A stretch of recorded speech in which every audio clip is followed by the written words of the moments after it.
Hello everyone, Radhe Radhe, जय श्री कृष्णा। स्वागत है आप सभी का हमारे चैनल पर। श्री पुरुषोत्तम भगवान की जय। प्रिय श्रोताओं, आज आप सुनेंगे अधिक मास मातम का 4वां अध्याय। उससे पहले जानिए आज के मुहूर्तों के बारे में। आज दिनांक है 30 मई और दिन है शनिवार। और आज ज्येष्ठ अधिक मास की शुक्ल पक्षी की पूर्णिमा तिथि सुबह 11:59 से प्रारंभ होकर अगले दिन दोपहर 2:14 पर समाप्त होगी। तो आज अधिक मास की पूर्णिमा का व्रत भी है और आज ब्रह्म मुहूर्त सुबह 4:08 से 4:56 तक रहेगा। सूर्योदय होगा सुबह 5:45 पर। सूर्यास्त होगा शाम 7:03 पर। विशाखा नक्षत्र आज दोपहर 1:20 तक और बाद में अनुराधा नक्षत्र प्रारंभ होगा। सुबह 4:35 तक परिद्ध योग रहेगा और उसके बाद में पूरा दिन शिव योग रहेगा और राहु काल सुबह 9 बजे से लेकर 10:30 तक रहेगा। और आज आप सुनेंगे अधिक मास माध्यम में आज का अध्याय।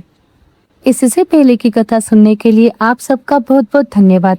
जब देव ऋषि नारद ने श्री नारायण से पूछा कि हे मुनि, चिंता करते करते पृथ्वीपति राजा दृढ़धन्वा का क्या हुआ, सो आप कहिए, क्योंकि हे मुनि, निर्मल वैष्णव चरित्र थोड़ा भी अगर सुना जाए तो सभी पापों का नाश हो जाता है। तब श्री नारायण जी बोले, हे नारद, इसके बाद चिंता से आतुर राजा दृढ़धन्वा के घर वाल्मीकि मुनि आए, जिन्होंने परम अद्भुत तथा सुंदर रामचंद्र जी का चरित्र वर्णन किया है। राजा दृढ़धन्वा ने दूर से ही वाल्मीकि मुनि को आते हुए देखा तो घबराहट के साथ जल्दी से उठकर भक्ति युक्त होकर उनके चरणों में दंडवत प्रणाम किया। भली भांति पूजा कर उत्तम आसन पर ऋषि को बिठाकर उनके चरणों को गोद में लेकर दोनों हाथों से धोया और उस चरणोपादक को बड़े हर्ष के साथ सिर से धारण कर शुक पक्षी की बातें याद करता हुआ राजा दृढ़धन्वा ने मधुर वचन से इस प्रकार कहा। राजा बोला, हे भगवान, इस समय में धन्य हूँ, मैं भाग्यवान हूँ, मेरा जन्म सफल हुआ। हे प्रभु, आज मेरा मनोरथ पूर्ण हुआ है। आज आपके प्रत्यक्ष दर्शन से शास्त्राधिकों की यथार्थ अर्थ का ज्ञान सफल हुआ। हे जगत के पावन करने वालों के पावन करने वाले, आज मैं अपने भाग्य का क्या वर्णन करूं। श्री नारायण बोले। इस तरह वाल्मीकि मुनि को कहकर वह राजा मौन हो गए। इसके बाद वाल्मीकि मुनि उस राजा को विनयक्त देखकर बड़े प्रसन्न हुए और जनता को आनंदित करते हुए बोले, हे राजन, ठीक है, तुम में उक्त प्रकार की सभी बातों का होना संभव है। हे राजन, तुम चिंता से आतुर क्यों हो? सब मन की बात कहो। सो ऐसा लगता है कि तुम्हारी कुछ कहने की इच्छा है, इसलिए हे महामते, उस बात को कह डालो। तब राजा दृढ़धन्वा बोले, हे मुनिवर, आपके चरण कमल की कृपा से सदा सुखी सुख है, लेकिन हे विद्वान, हमारे हृदय में एक बड़ा संदेह है। वन में होने वाले शुक्र पक्षी के मुख से निकले हुए बाण के उस वचन को दूर कीजिए। किसी समय में शिकार खेलने के लिए घने जंगल में गया, वहां घूमता घूमता मैंने एक तालाब देखा, उसका जल पिया। बाद में थकावट दूर करने के लिए एक बड़े से वट वृक्ष के नीचे में बैठ गया। अत्यंत घनी और सुंदर छाया वाले और मन तथा आंखों को आनंदित करने वाले उस वृक्ष पर बैठे हुए सुंदर शुभ पक्षी को जब मैंने देखा तो उस शुभ पक्षी पर हमारी नजर गई और तब उसने हमारे सामने एक श्लोक पढ़ा कि इस पृथ्वी पर विद्यमान अतुल सुख को देखकर तू आत्मा का चिंतन नहीं करता है तो इस संसार के पार कैसे जाएगा। हे मुनिवर, मैं इस प्रकार का सुख पक्षी के वचन को सुनकर हैरान हो गया। हे ब्राह्मण, मैं नहीं जानता कि उस शुभ पक्षी ने क्या कहा। इस हमारे हृदय के संदेह को अब दूर करने के योग्य है। हमारा राज्य सुख तथा सुंदर 4 पुत्र, सुंदर पतिव्रता स्त्री, हाथी घोड़ा रथ सोना। हे ब्राह्मण, यह सब अतुल समृद्धि इस समय हमें कुछ पुण्य में प्राप्त है। यह सब विचार कर संक्षेप में आप हमें बताइए। राजा दृढ़धन्वा के वचन को वाल्मीकि मुनि ने सुना। प्राणायाम कर एक मुहूर्त तक ध्यान में मग्न होकर हाथ में रखे हुए आंवले के फल के समान विश्व संसार के भूत भविष्यत और जो वर्तमान विषय है उनको हृदय में समाधि के बल से जानकर और निश्चय कर राजा से बोले वाल्मीकि मुनि बोले, हे राजाओं में श्रेष्ठ, अपने पूर्व जन्म का चरित्र अब तुम सुनो। हे राजन, पूर्व जन्म में आप द्रविड़ देश में ताम्रपर्णी नदी के किनारे वास करने वाले सुदेव नाम के ब्राह्मण थे। धार्मिक सत्यवादी जो मिल जाए उतने में ही संतोष करने वाले, वेद अध्ययन में संपन्न, विष्णु भक्ति में परायण रहा करते थे। आपने अग्निहोत्र आदि यज्ञों के द्वारा भगवान श्री हरि को प्रसन्न किया। इस प्रकार रहते वे तुम्हारी गुणवती पत्नी थी। वह गौतम ऋषि की सुंदर कन्या गौतमी नाम से प्रसिद्ध, शंकर जी की सेवा में तत्पर, पार्वती जी के समान तुम्हारी प्रेम से सेवा किया करती थी। गृहस्थ आश्रम धर्म में धर्म पूर्वक वास करते हुए बहुत समय बीत गया, किंतु तुम्हें कोई संतान नहीं हुई। एक दिन अपनी पत्नी से सेवित आसन पर बैठा हुआ दुखी ब्राह्मण गदगद स्वर में बोला, हे सुंदरी, संसार में पुत्र से बढ़कर दूसरा कोई सुख नहीं है, और तप दान से उत्पन्न पुण्य दूसरे लोक में सुख देने वाला होता है। शुद्ध वंश में होने वाली संतान इस लोक में तथा परलोक में कल्याण करने वाली होती है। उस श्रेष्ठ पुत्र के ना मिलने से मेरा जीवन निष्फल है। ना तो मैंने पुत्र को प्यार किया और ना ही वेद पढ़ने के लिए सोने से जगाया, ना तो उसका विवाह किया, इसलिए मेरा जन्म तो व्यर्थ ही चला गया। अभी मेरी मृत्यु हो, मेरे को आयुष प्रिय नहीं है। इस प्रकार अपने प्रिय पति का वचन सुनकर उनकी पत्नी गौतमी बहुत उदास हो गई। बाद में धैर्य धारण करती हुई प्रिय वचन बोलने में चतुर प्रिय पति के प्रेम में मग्न वह पत्नी अपने पति को समझाने के लिए इस प्रकार सुंदर वचनों में बोली, हे प्राणेश्वर, अब इस तरह तुच्छ वचनों को ना कहिए। आपके समान भगवत भक्त विद्वान लोग मोह को प्राप्त नहीं होते हैं। हे विभु, आप सत्य धर्म में तत्पर रहने वाले हो। आपने स्वर्ग को जीत लिया है। हे सुव्रत अर्थात हे सुंदर व्रत को करने वाले, आप जैसे ज्ञानी को पुत्रों से सुख की प्राप्ति कैसी? अर्थात ज्ञानी पुरुष पुत्रों से होने वाले सुख की इच्छा कभी नहीं करते। हे ब्राह्मण, पहले चित्रकेतु नामक राजा पुत्र शोक से संतप्त हुआ, तब नारद जी और अंगिरा ऋषि के आने पर पुत्र शोक से मुक्त होकर संसार से उद्धार को प्राप्त हुआ। इसी प्रकार राजा अंग वेन नामक दुष्ट पुत्र होने के कारण रात के समय वन को चला गया, और इसी तरह हे स्वामी, आपको भी संतान दुख देने वाली ही होगी। फिर भी हे तपोधन, अगर आपको सत्पुत्र की इच्छा है तो प्रसन्नता से जगत के नाथ समस्त अर्थों के दाता हरि भगवान की आराधना करें। हे ब्राह्मण, पहले सांख्याचार्य कर्दम ऋषि ने जिनकी आराधना कर पुत्र को प्राप्त किया, जो कि पुत्र योगियों में श्रेष्ठ कपिल देव नाम से प्रसिद्ध हुआ। ब्राह्मण श्रेष्ठ इस प्रकार अपनी धर्म पत्नी के वचन सुनकर तथा निश्चय कर उस समय अपनी गौतमी स्त्री के साथ ताम्रपर्णी नदी के किनारे पर गया। वहां जाकर उस पवित्र तीर्थ में स्नान कर अत्यंत श्रेष्ठ तप करता रहा। 5 दिन के बाद सूखे पत्ते और जल का आहार करता था। इस प्रकार कठिन तप करते करते उस तपोनिधि सुदेव ब्राह्मण को 4000 वर्ष बीत गए। हे ब्राह्मण, उसकी इस कठिन तपस्या से तीनों लोग कांप उठे। भक्त वत्सल भगवान उस सुदेव ब्राह्मण के अत्यंत उग्र तपस्या को देखकर जल्दी से गरुड़ पर सवार होकर प्रकट हुए। श्री नारायण बोले, हे नारद, नवीन मेघ के समान जगत की रक्षा करने में समर्थ 4 भुजा वाले प्रसन्न मुख मुरारी को देखकर सुदेव शर्मा ब्राह्मण हर्ष के साथ मुकुंद भगवान को साष्टांग प्रणाम करता हुआ बोला। भगवान को प्रणाम करते हुए उसने जो कुछ भी कहा उसका वृत्तांत आप सभी अगले अध्याय में जरूर सुनिएगा। अब आप सभी आज शनिवार के शुभ अवसर पर राहु केतु ग्रह को शांत करने के लिए, राहु केतु ग्रह की पीड़ा से मुक्ति पाने के लिए सुनिए राहु और केतु की कथा। एक समय की बात है, अवंती नगरी में धनसेन नाम के एक क्षत्रिय राजा राज्य करते थे। धनसेन अत्यंत प्रतापी, धर्मनिष्ठ और प्रजापालक राजा थे, किंतु उनके जीवन में एक अत्यंत विकट व्यथा थी।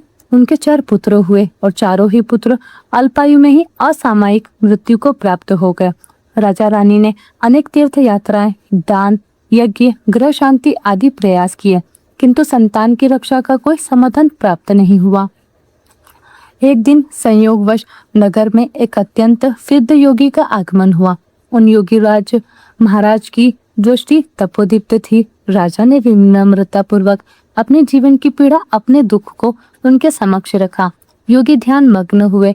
कुछ विचार करने के बाद बोले, हे राजन, कालांतर में तुम्हारे पूर्वजों द्वारा नागों का अपमान हुआ था। राहु और केतु दोनों तुम पर तथा तुम्हारे वंश पर क्रुद्ध हैं। जब तक उनका शमन नहीं होगा संतान को दीर्घायु नहीं मिल सकती। योगी महाराज के वचनों को सुनकर राजा ने अत्यंत चिंतित होते हुए पूछा, हे योगीराज, कृपा करके इस समस्या के समाधान हेतु हमारा मार्गदर्शन कीजिए। योगी महाराज ने कहा, शनिवार के दिन राहु केतु की पूजा कर उन्हें तृप्त एवं प्रसन्न करो। यह व्रत 7 शनिवार तक पूर्ण श्रद्धा से करो। नागों को दूध अर्पित कर काले तिल और उड़द का दान करो तथा काले कुत्ते को रोटी खिलाओ। इस प्रकार व्रत करने से तुम्हारे कुल पर लगे हुए छाया ग्रहों का दोष शांत हो जाएगा। राहु केतु शनिवार व्रत जीवन के अंधकारमय काल को प्रकाशित करने वाला व्रत है। श्रद्धा, संयम, क्षमा तथा सत्कर्मों सहित यह व्रत करने से कर्मजन्य दोषों की भी शांति संभव है। जो भक्त इस व्रत को विधि पूर्वक करता है उसे मानसिक स्थिरता, आरोग्य तथा जीवन में अदृश्य शक्तियों से सुरक्षा मिलती है। तब राजा और रानी दोनों ने योगी जी के निर्देशानुसार श्रद्धा पूर्वक व्रत का पालन किया। उन्होंने राहु केतु की मूर्ति स्थापित कर शनिवार का व्रत किया। काले वस्त्र धारण किए, तिल के तेल का दीपक प्रज्वलित कर राहु केतु के मंत्रों का जाप किया। 7वें शनिवार को राहु केतु ने स्वप्न में आकर राजा को दर्शन दिया और कहा, हे राजन, हम तुमसे प्रसन्न हैं। अब तुम्हारे कुल में कोई बाधा नहीं आएगी। तुम्हारा वंश तेजस्वी और दीर्घायु होगा। जो कोई इस व्रत को करेगा उसे भी हमारी कृपा प्राप्त होगी। कालांतर में इस व्रत के पुण्य प्रभाव से धनसेन को 5वें पुत्र की प्राप्ति हुई और वह पुत्र दीर्घायु था तथा भविष्य में एक महान पराक्रमी सम्राट बना। व्रत की महिमा से प्रेरित होकर संपूर्ण प्रजा भी इस व्रत को करने लगी तथा इस प्रकार राहु केतु के अशुभ प्रभाव से सुरक्षा का यह व्रत जनसाधारण में लोकप्रिय हो गया। राहु और केतु केवल भय के ही प्रतीक नहीं है, बल्कि कार्मिक संतुलन और आध्यात्म का माध्यम है। इनकी तामसिक ऊर्जा को पूजन, व्रत तथा दान के द्वारा ही शांत किया जा सकता है, जिसके फलस्वरूप जीवन में आ रही समस्याओं का समाधान संभव है। शनिवार का दिन शनिदेव भगवान को भी समर्पित होता है तथा छाया ग्रहों की शांति हेतु इसे सर्वोत्तम दिवस माना जाता है। इति श्री राहु केतु शनिवार व्रत कथा संपूर्ण। अब सुनिए श्री तुलसी चालीसा पाठ। जय जय तुलसी भगवती सत्यवती सुखदानी, नमो नमो हरि प्रेयसी श्री वृंदावन खानी। श्री हरिशेष विराजनी देहु अमरवर अम्ब, जनहित में वृंदावनी अपना करहु विलंब। धन्य धन्य श्री तुलसी माता, महिमा अगम सदा श्रुति गाता। हरि के प्राण से तुम प्यारी, हरि हेतु कीनो तप भारी। जब प्रसन्न हरि दर्शन दीना, तब कर जोरी विनय और कीन हो। हे भगवंत कंत मम मोहु हो, दिन जानी जन छड़ाहु मोह। सुनी लक्ष्मी तुलसी जी की बाणी, दिनो श्राप कदापि आनी। उस अयोग्य वर मांगनहारी, होहु विटप तुम जड़ तनुधारी। सुन तुलसी हरि वचन उचारा, करहु वास तुम नीच निवारा। दियो वचन हरि तब तत्काला, सुनहु सुमुखी जन हो बिहाला। समय पाही व्यवहारो पाती, तोरा पूजा आस वचन साती। तब गोकुल में गोप सुदामा, तासु भई तुलसी तू बामा। कृष्ण रास लीला के माही, राधा सकी प्रेम लखनाही। दियो श्राप तुलसी सिय तत्काला, नर लोको हो तुम जन्मो हो बाला। योगी यज्ञ दानव राजा, शंखचूर्ण नामक सिर ताजा। तुलसी भई तासु की नारी, परम सती गुण रूप अगारी।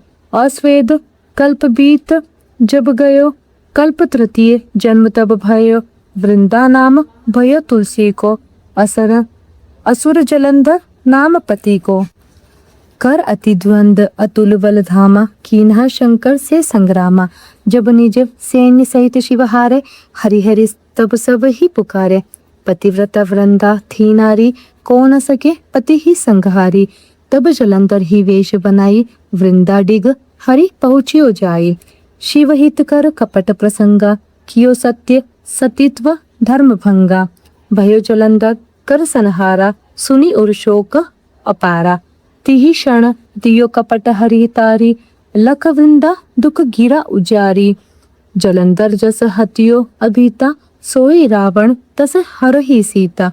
अस्य प्रस्तर समर दय तुम्हारा, धर्मखंडी मम पति संहारा। यही कारण लह श्राप हमारा, होवे तनु पाषाण तुम्हारा। सुनी हरि तुरत ही वचन उचारे, दियो श्राप बिन सोच विचारे। लखियो न निज करतूत पति को, छलन चाह्यो जब पार्वती को।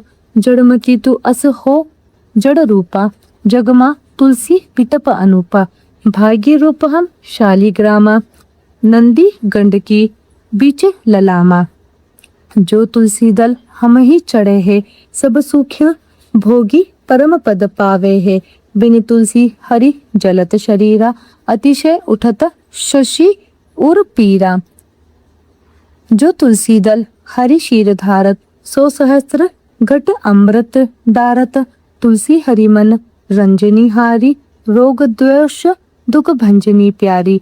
प्रेम सहित हरि भंजन निरंतर, तुलसी राधा में नाही अंतर। व्यंजन हो 56 हो, बिन तुलसी हरि रीहि, न लागे अति रसीली। सकल तीर्थ तुलसी तरुछाही, लहत मुक्ति जन संशय नाही। कवि सुंदर हरि गुण जस गावे, तुलसी निकट सहस फल पावे। बसत निकट दुर्वासा धामा, जो प्रयास ते पूर्व ललामा। पाठ करही जो नित नर नारी, हो ही सुखी कृपा त्रिपुरारी। तुलसी चालीसा पढ़ी नर कोई, तुलसी तरु ग्रह राखे सोई। दीप दान कर पुत्र फल पावे, बंधु नारी सुख संपत्ति पावे। सकल दुख दरिद्रता हरनी, परम प्रसन्न तुलसी भवतरनी। धन जन लाभ ग्रह बस होई, पूर्ण मनोरथ सिद्धि सोई। जो ही दल अर्पही हरि मन लाई, तह सहस बसही हरि रघुराई। तुलसी महिमा नाम अपारा, सदा जपे जो हो भव पारा। तुलसी महारानी की जय, श्री हरि विष्णु भगवान की जय। तुलसी जी आरती। नमो नमो तुलसी महारानी, नमो नमो हरि की पटरानी। धन्य तुलसी पूर्ण तप कीनो, शालिग्राम बनी पटरानी। जाके पत्र मंजरी कोमल, श्रीपति चरण कमल लपटानी। धूप दीप नैवेद्य आरती, पुष्पन की वर्षा बरसानी। 56 भोग 36 व्यंजन, बिन तुलसी हरि एक न मानी। सभी सखी मैया तेरो यश गावे, भक्ति दान दी महारानी। नमो नमो तुलसी महारानी, नमो नमो हरि की पटरानी। तुलसी मैया की जय।